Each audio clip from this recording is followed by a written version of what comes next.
should've never lied. Should've saw the way she looked me in my eyes. She said, baby, I am not afraid of...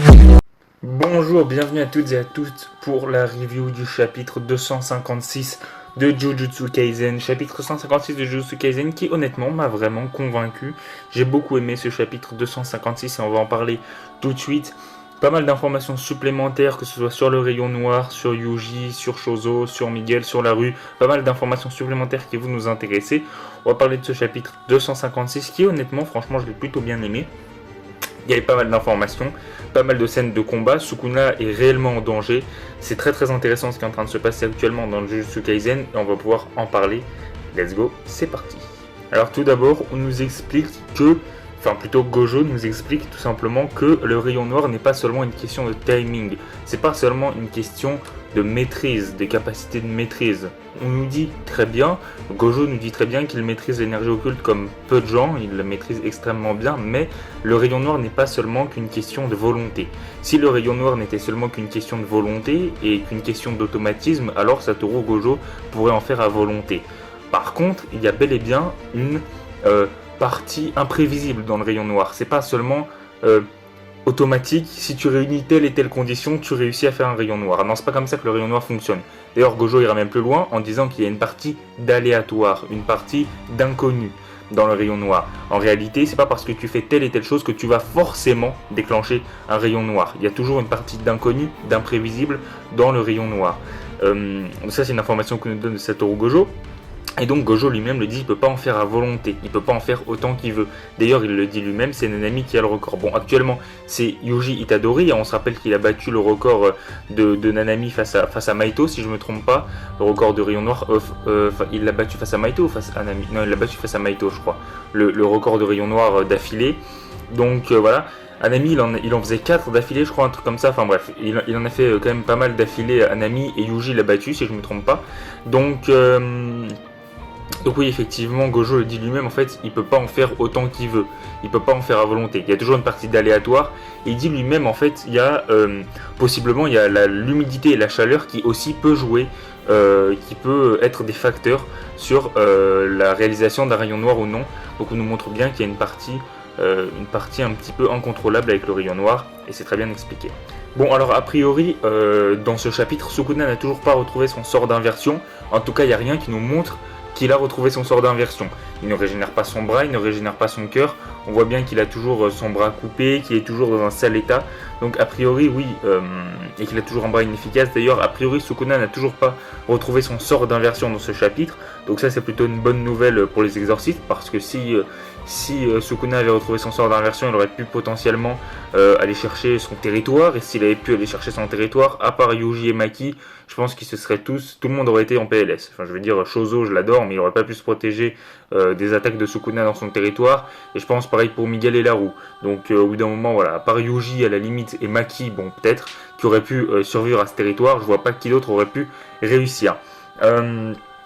Maintenant, donc Sukuna a priori n'a pas retrouvé son sort d'inversion, ça c'est quelque chose d'intéressant, d'important. Pour l'instant, pas de nouvelles du sort d'inversion de Sukuna.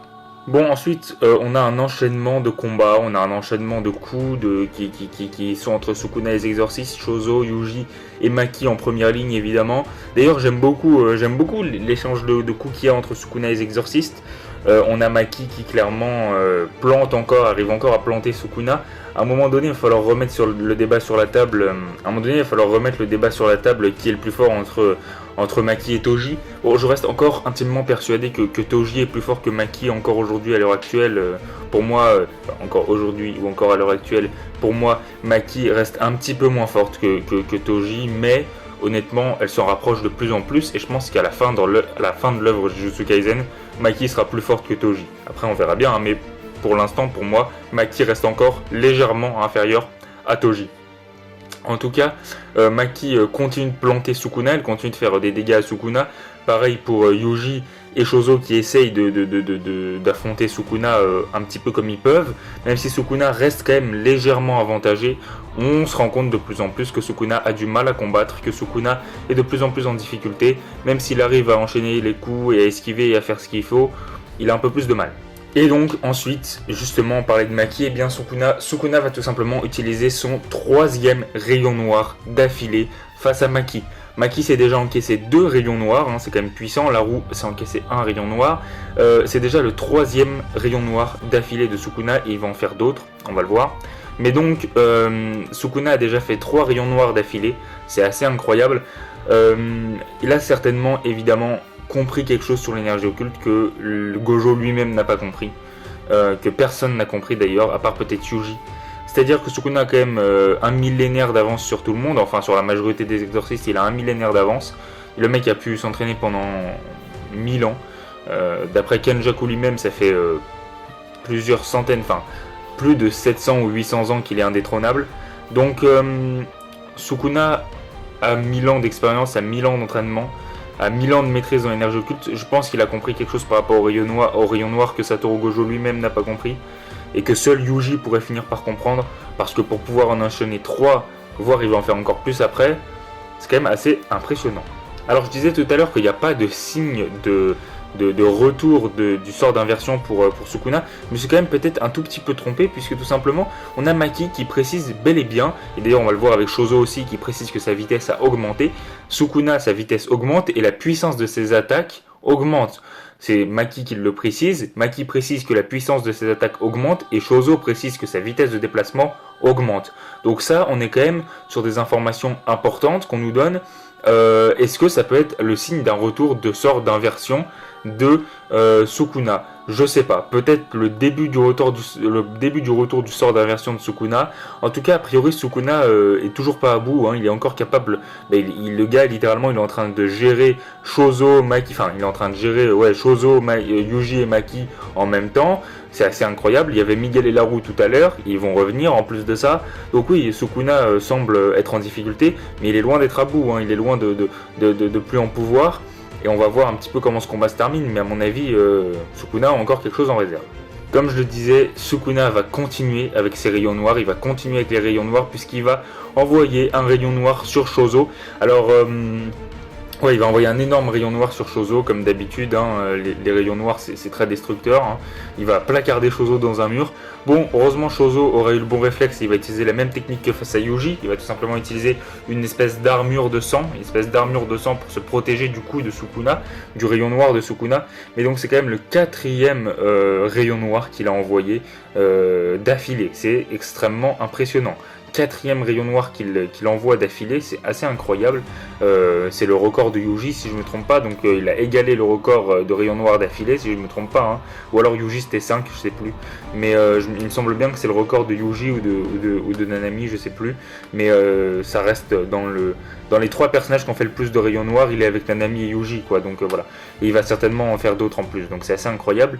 Mais donc il a envoyé un 4e rayon noir dans la gueule de Shozo, même si Shozo s'est protégé avec son armure de sang, il a quand même pris des dégâts, mais les dégâts ont tout simplement été un petit peu amoindris. Bon, alors ensuite on voit que Yuji maîtrise bel et bien le sang perforant, hein, du clan Kamo. Bon, c'est pas étonnant, je sais plus si on l'avait déjà, je crois qu'on l'avait déjà vu utiliser une technique de sang, Yuji. Je crois qu'on l'avait déjà vu utiliser une technique de sang, si mes souvenirs sont bons. C'est pas étonnant, hein, étant donné que Yuji est tout simplement le fils, entre guillemets, entre gros guillemets, de Kenjaku, donc forcément, aussi par ricochet de Noritoshi Kamo, entre gros guillemets, donc il a forcément des liens de sang avec les fœtus des 9 phases, étant donné qu'il a des liens de sang avec les fœtus des 9 phases et qu'il en a tué certains, qu'il en a bouffé certains, bon forcément il est capable d'utiliser ce genre de technique, donc c'est très très bien. Yuji utilise ce genre de technique. On a évidemment la précision, et ça on le sait, mais ça va être très important, que les coups de Yuji sont immensément importants pour le combat face à Sukuna, puisque tout simplement les coups de Yuji sont capables, évidemment, et ça on le sait, d'affaiblir énormément Sukuna. Ils sont extrêmement puissants face à Sukuna. Pourquoi? Et bien tout simplement parce que les coups de Yuji sont particuliers. Les coups de Yuji, on l'a vu, permettent non seulement de toucher l'âme de Sukuna, et donc d'intervenir avec Megumi, mais en plus de ça, de baisser son énergie occulte, et d'affaiblir le contrôle du corps de Sukuna. Donc on a quand même les coups de Yuji qui sont très importants, puisqu'ils touchent l'âme, et donc par ricochet, qui sont capables d'interagir avec Megumi Fushiguro, et donc par ricochet forcément, de baisser l'énergie occulte de Sukuna, et de lui faire perdre le contrôle de son corps. Et donc là, on nous le répète encore, mais c'est très important, les coups de Yuji vont être décisifs. Bon, et donc on a la suite du combat entre Sukuna et Yuji, un bel enchaînement de coups, qui est globalement assez équitable, mais on a Laru qui débarque tout simplement, et qui vient attraper le cœur de Sukuna. On nous explique que le pouvoir de Laru est non seulement de matérialiser des mains capables d'attraper les adversaires, de matérialiser des mains géantes capables d'attraper les adversaires ou de cogner les adversaires, mais en plus de ça, il permet tout simplement, une fois qu'il a attrapé un adversaire, d'attraper son cœur. Et donc ça a permis de distraire Sukuna, puisque Laru, en attrapant le cœur de Sukuna, et bien Sukuna tout simplement a détourné son attention de quelques secondes de Yuji. Ça a légèrement détourné son attention, et donc on a eu le rayon noir de Yuji. On a Yuji qui balance un énorme rayon noir dans la gueule de Sukuna. Ça fait bien plaisir de voir Sukuna se prendre un énorme rayon noir dans la gueule. Ça fait plaisir. Voilà, Sukuna qui se mange un rayon noir, ça lui a fait certainement pas mal de dégâts. Ce qui nous intéresse, c'est évidemment le rayon noir de Yuji. Peut-être qu'il va continuer à en enchaîner. En tout cas, il lui a fait dans la gueule à Sukuna. Ce qui nous intéresse d'autant plus, c'est les informations du narrateur, qui nous informe que Yuji a bel et bien, enfin en tout cas il va bel et bien avoir un power-up par la suite, et très rapidement. Et on nous apprend donc tout simplement que Yuji Itadori, grâce à ce rayon noir, a libéré son potentiel, et en libérant son potentiel, Yuji Itadori s'est éveillé. Alors, on va voir ce qui va se passer dans le chapitre 257 et dans les chapitres suivants, mais là on a apparemment Yuji Itadori qui s'est éveillé. Est-ce que le reste du combat va appartenir à Yuji? Est-ce que Shozo, Maki et tout le reste vont finir KO? Sachant que Shozo, même s'il a éteigné les coups de Sukuna, il s'est pris un rayon noir dans la gueule. Miguel et Laru, ils peuvent quasiment plus combattre, a priori, puisque Miguel veut partir et Laru est plus en état de se battre. Maki s'est pris 2 rayons noirs dans la tronche, à mon avis elle ne veut pas se relever d'aussitôt. Elle peut se relever, mais pas sûr qu'elle se relève d'aussitôt. Le dernier vraiment encore présent et capable de faire face à Sukuna, c'est Yuji Itadori. Maintenant, est-ce que Itadori va être en mesure d'affronter Sukuna en 1v1? C'est possible que oui. À voir maintenant comment tout ça va se dérouler, mais c'est possible que oui. Et si on a un immense combat entre Yuji Itadori et Sukuna, ça peut être très intéressant. Yuji Itadori, moi, qui termine Sukuna, ça pourrait vraiment être cool, je trouve. On va voir peut-être qu'est-ce que ça signifie l'éveil. Est-ce qu'il va être capable de faire des rayons noirs à volonté? Est-ce qu'il va être capable d'étendre son territoire? Que va être les nouveaux pouvoirs de Yuji? Quelle nouvelle capacité Yuji va pouvoir débloquer? J'ai hâte de découvrir à peu près tout ça. Il y a une pause la semaine prochaine si je ne me trompe pas, mais j'ai hâte de voir la suite de Jujutsu Kaisen, parce que pour le coup là on est vraiment sur le sprint final. Après Sukuna on a Kenjaku, et après Kenjaku on a la fin du manga.